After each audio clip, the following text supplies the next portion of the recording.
Ta-da! And we are live. Good morning, everyone, and Happy New Year 2020, and welcome to the January 1st Friday Facebook Live here on the Ask a Bookkeeper show. Our mission on Ask a Bookkeeper is to take the big, intimidating ideas that often scare small business owners away from following their dreams, and we simplify them and turn them into just another fun part of the adventure of running a small business. So think of us kind of like Sesame Street for small business owners. Our show is largely crowdfunded, which is why we're not thanking any sponsors or advertising today. So if this information is helpful to you and you want to see this show grow and succeed, please visit askabookkeeper.com and click the button to donate. From there, you can also access our YouTube channel and our Facebook group where you can catch past episodes and participate in ongoing discussions that will help your business succeed. So pretty please subscribe to us on YouTube and be sure to tell your friends how awesome this is. I'm your host, Ingrid Edstrom, the Priestess of Profits, and I am here with my co-host today, Procrastinator Gator.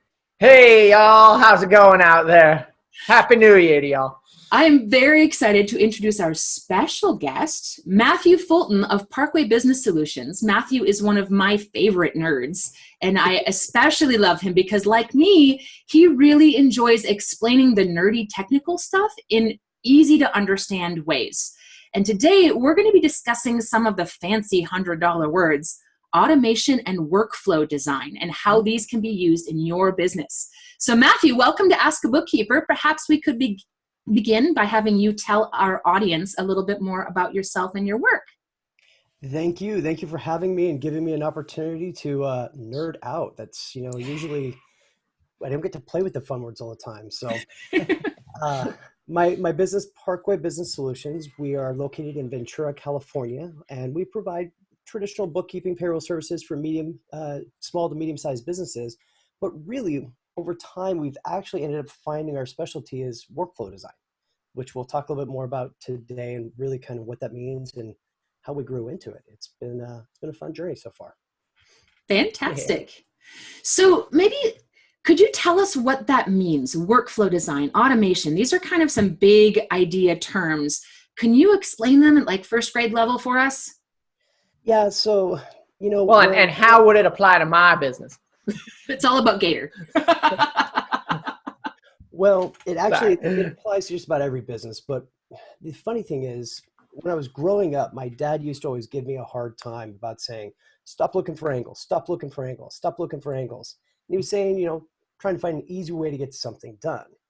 Well, over my lifespan, I've always wanted to find ways to get the mundane tasks, get rid of them, handle them some other way. So workflow design is all about looking at how a business handles all of its operations. Maybe it's as simple as how do you first capture a new customer? And then when they come in, how do you track what that person purchased? Or how you sell them something, how does it get to them? And how do you collect the money and make sure that you're getting proper reporting? So workflow design, what ended up happening is when I joined with Parkway, it was we started off with like QuickBooks Online back in about 2013, 2014.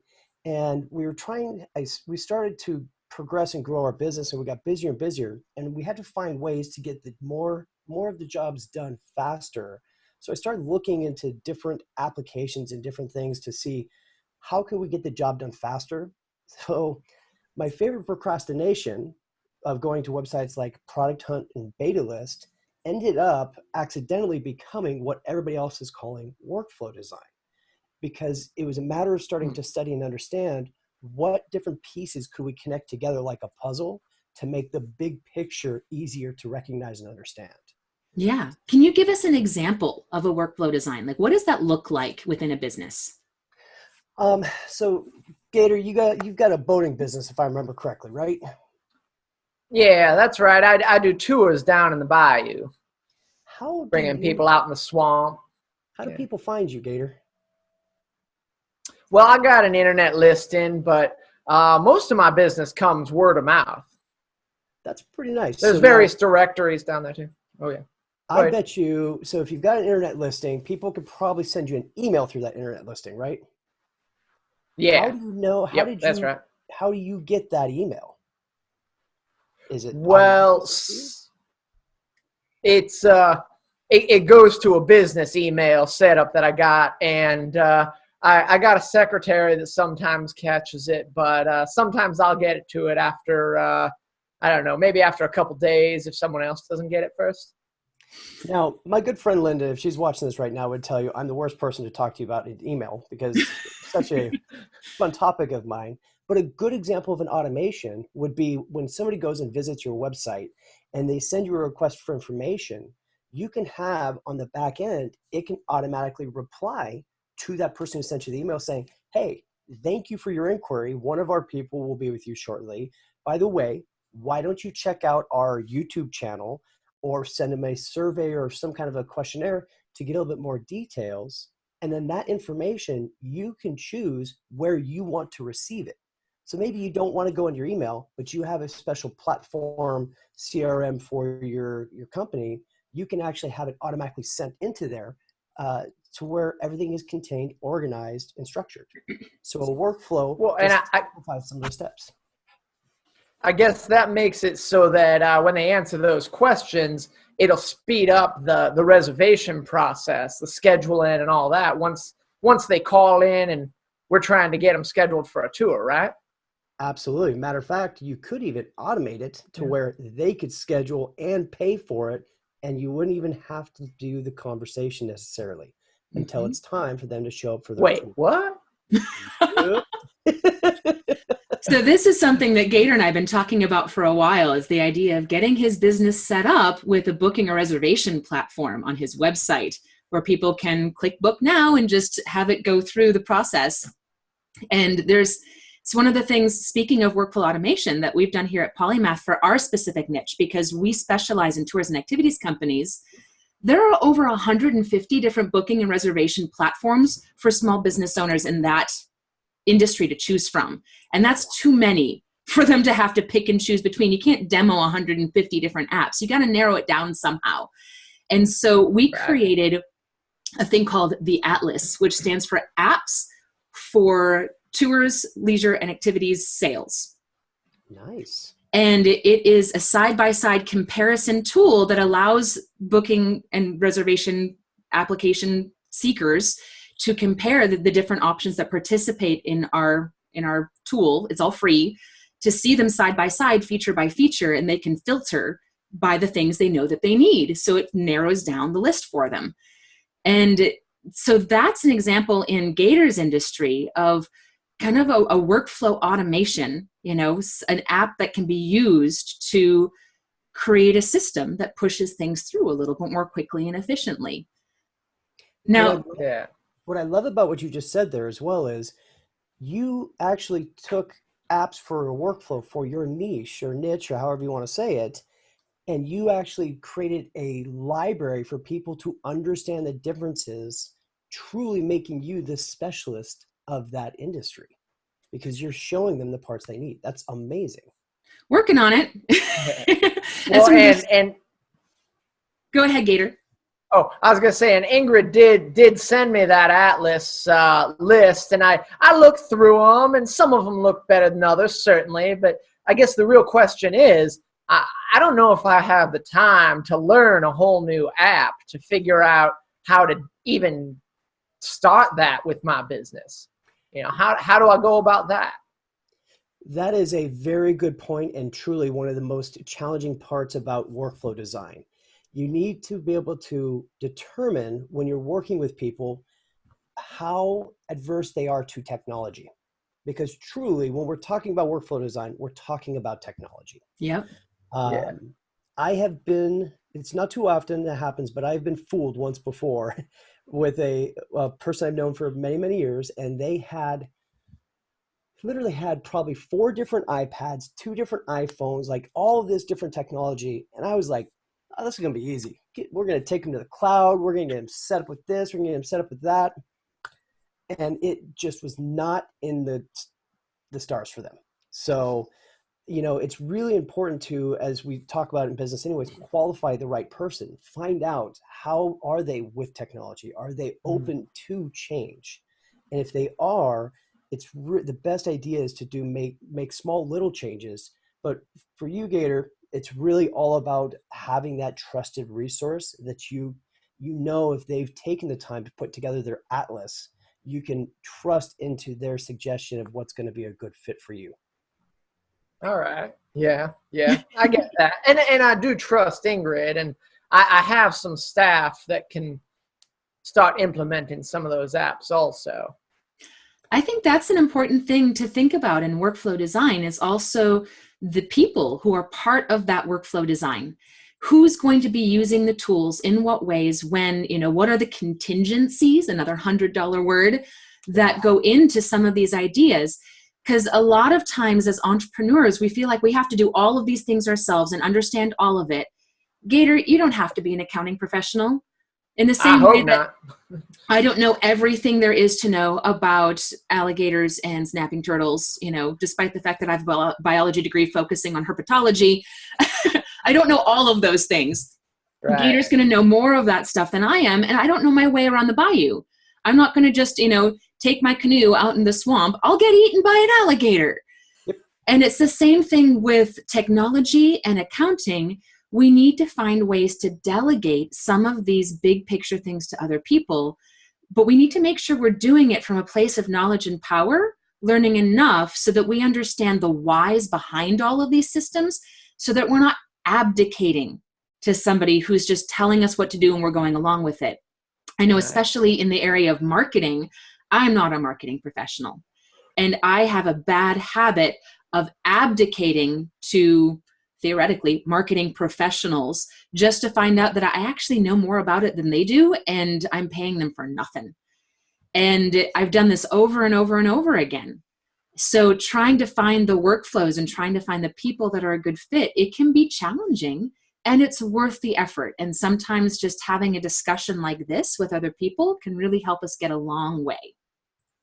Well, so I came up with 5 questions that I feel are pretty important to take into consideration whenever you're looking at a new application.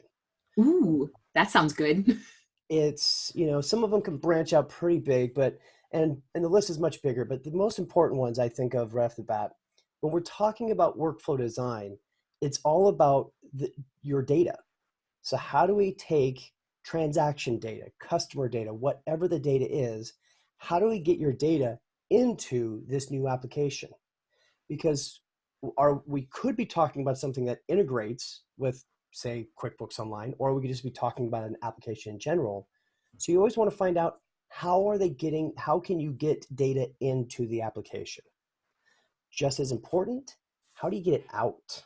Mm-hmm. So if I'm going to take time to build out or try or test something, I don't want to have my data stuck there and have to repeat those keystrokes into a different program. So I'm always looking immediately at those first 2 questions. And when you're talking about how does the data get in, you start diving into a little bit more particular stuff, like what they call integrations, or a one-way sync versus a two-way sync. And that basically means, is it a one-way conversation, or is it a two-way conversation?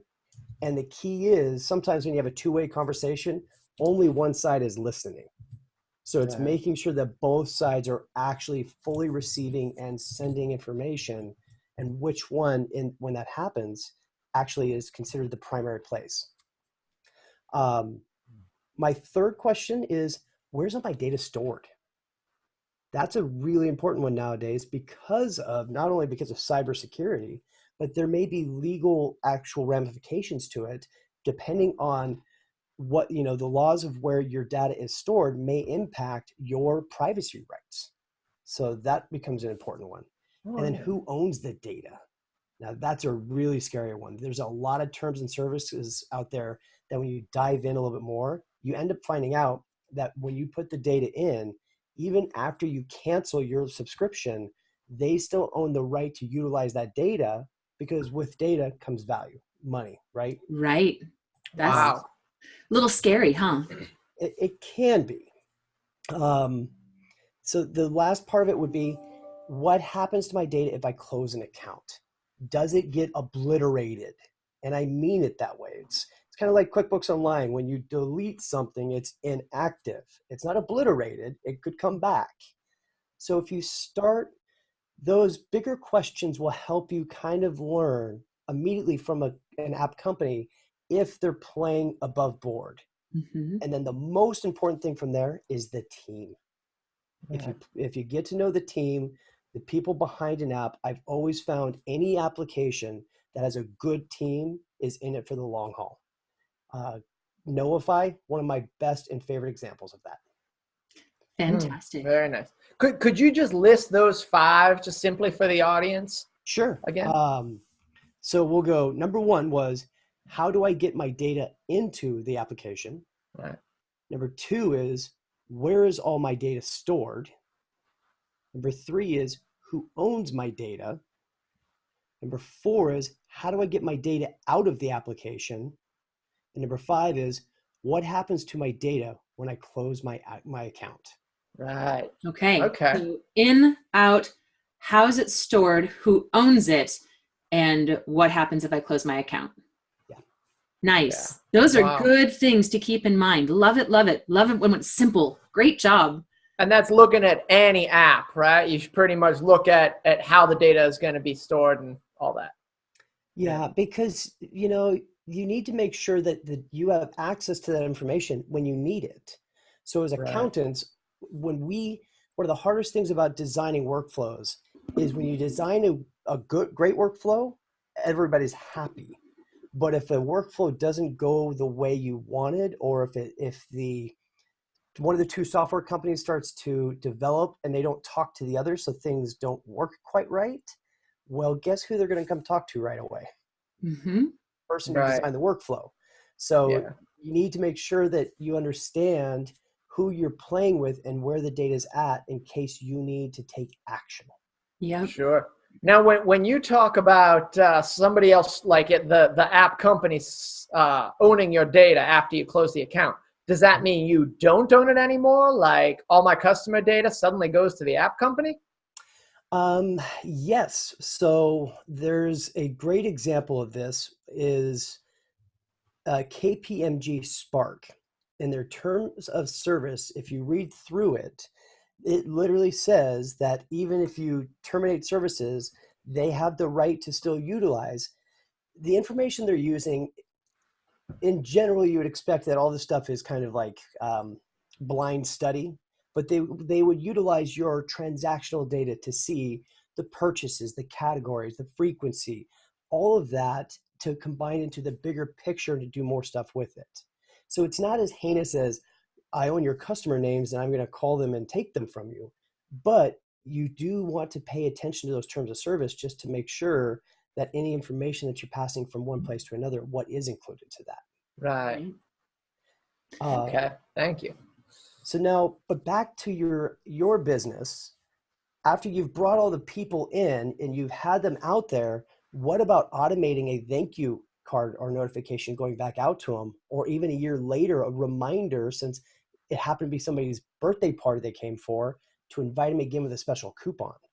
Oh, now that's a great idea. We have sent out postcards saying thank you for using our businesses, and we do the handwritten, but usually that's just like after they leave within the next week or month or so, we end up sending them out at some point.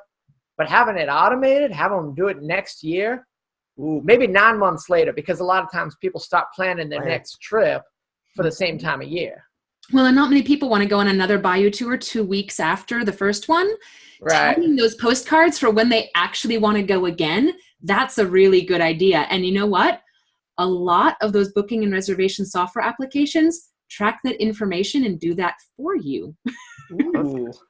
And so that is a great example of actually choosing the right application feature set. So having those right features, recognizing that that's important to your business, that's the key to automation. Yeah. That's excellent. You'd be amazed how much I've learned by taking 15 minutes, maybe 20 minutes max to look at an application. I can usually tell pretty quickly what it can or can't do. You can usually tell from their website. If an app is still growing, that's okay, as long as you can tell they're interacting with either, hopefully they've got like a product roadmap, a self-help area where they're interacting. If they have those things, even if you find an app that doesn't have everything, it's okay. What I found is if you find an app that has 80% of what you want it to do, you found a great application. Well, and knowing which ones of those features are the gotta have it's and which ones are the it would be nice. Yes. You know, and when you're shopping around, make sure that all the gotta have it's are there. Yes. Yeah. And that really does involve the people that will be using that application, talking to each of the different, as they call it, stakeholders. It really is just the way of saying who's actually going to physically use it all the time, and make sure you're meeting those demands and you're solving the pain points. Remember, automation is developed to reduce pain points for the business owner. There's got to be buy-in from the team. People have to be invested in the process and feel like they are part of it in order to use it. And, you know, that's one of those tricky things, getting back to the people side of things.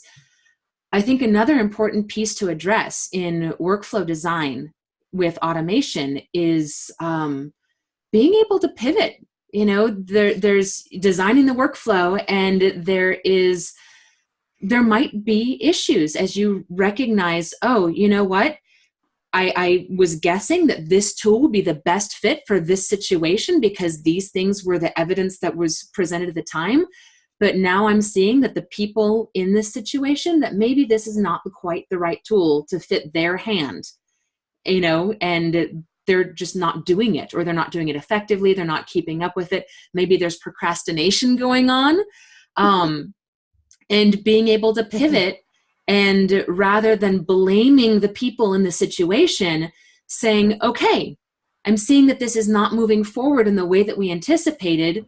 How can we shift it? How can we fix it? What are the needs? Why isn't it moving forward? And being able to analyze from there, because it is way too easy sometimes in those situations to be like, well, you just have to do it. And that's not always effective. The process of hasn't worked yet. Yeah. The process of workflow design is very collaborative by nature. It has to be. And if you set the right expectations from the beginning, you will know you truly understand workflow when you become comfortable telling your client that you cannot guarantee that it's going to work correctly. But if you have a problem, you'll help them figure it out. Absolutely right. So Matthew, you're really kind of the pro when it comes to automation and workflow design, even to the point where you've designed your own software. You've designed your own apps. Will you tell us a bit about VendorSync? And I think you've also mentioned LedgerSync in the past. What are these softwares and what do they do for people? Absolutely. So along our journey, again, trying to find different ways to eliminate some of the work, you'll probably laugh at this, but ironically, after we transitioned all of our QuickBooks desktop clients to QuickBooks Online, I came up with a QuickBooks desktop application. Of course, right? And what it had to do with, most people, when they're transitioning from desktop to online, it's because they want that efficiency. It's the bank feeds. It's like, I can take these bank feeds, save the time, everything else. Well, what if you didn't have to give up the power of desktop, but you could still have improved bank feeds in desktop? So VendorSync came about trying to determine what's the most efficient way to get data into QuickBooks Desktop. And if most businesses can be summarized by money in the bank and money out of the bank, well, then the least common denominator is the bank memo. So we created an application that you pull your transactions into, and it starts to auto-suggest the names for the transactions. You establish the category, and then once you do that, and most of it becomes automated, you actually still pull it into QuickBooks Desktop through the bank feed area, and it's going to auto-suggest most of all of the transactions immediately. So it's a way to really cut down the time you spend doing data entry, especially like if you're doing rebuilds. If you're doing a year, 2 years, 6 months, it is, we're creatures of habit. So this came about because of a relationship with it's a separate application called LedgerSync that is a bank feed, basically it's an aggregator. They go and they collect all the different, for all of our clients, all the different transactions, the statements and check images, all into one place. So we don't have to go log in to 30 different banks all the time to gather this information. And it was actually working with them led to me creating this, but actually really helped spur my whole journey into workflow design, when I started to work with them and acted as their technical liaison for all their QuickBooks clients. So it's been a fun journey to see how this stuff works from the inside and finally grow and develop our own app. Very cool. That is super, super cool. And so hearing the details on VendorSync, I'm just from what I know of bank feeds and such, that of course also has its contingencies in that you've got to be working with the right bank, right? Yeah, so our application specifically does not directly connect to banks because I don't want that headache. So the goal had always been that you could utilize a company like LedgerSync or HubDoc and gather, or just go to your own bank, grab the transactions and bring it over, because bank feeds, they are broken in general. And it has to do, that's a great example of the banks don't want applications in their data, so they don't play nice. Yeah. And if that becomes the issue, that's where we've designed these different workflows that can be interrupted by a third party, we'll call it a third party intruder in a sense. So we decided not to add the bank feed part in because we just knew we'd be adding the headache onto ourselves. So where do you get the data from, that memo line? Because I guess when I think of working with the right bank, I think about there are a few banks out there that their memo lines contain no useful information. Yeah. What do you do in that situation? So what we do in the simplest version is you go to your own bank, you go download the transactions. The real magic with QuickBooks Desktop is you have to be able to recognize the true name in QuickBooks. So what I mean by that, and this is a perfect example of workflow design, because you have to be able to see what's the little key trigger that makes a difference. So there's all these different apps that are great out there, and I've used many of them, but most of them, what they forget to do is reference the actual payee name inside QuickBooks. So if you have AT&T, is it ATT in your QuickBooks, or is it AT&T or AT space T? Well, you have to have it right. If you do that, then you can invoke some of the power it has to actually create a category for it. And now you start to simplify processes through proper workflow design. Fantastic. Right. Cool. Wow. Yay. Yeah, well, that sounds great. So this has been a whole lot of really cool, useful information about workflow design and automation. And especially, I love this idea of VendorSync for the desktop users in our audience. Matthew, if anyone in our audience wants to be able to track you down, find out more about you and Parkway Business Solutions and VendorSync, where can they find you? Easiest place to find me is actually social media tag is Spoticus. That is SPOTYCUS, Spoticus. My nickname is Spot. It's one I've had since I was a freshman in high school, and it's something I'm bringing it back, people. It's going to be on my business card, so call me Spot. No. That's adorable. Nice. Sounds like That's a really... gladiator puppy.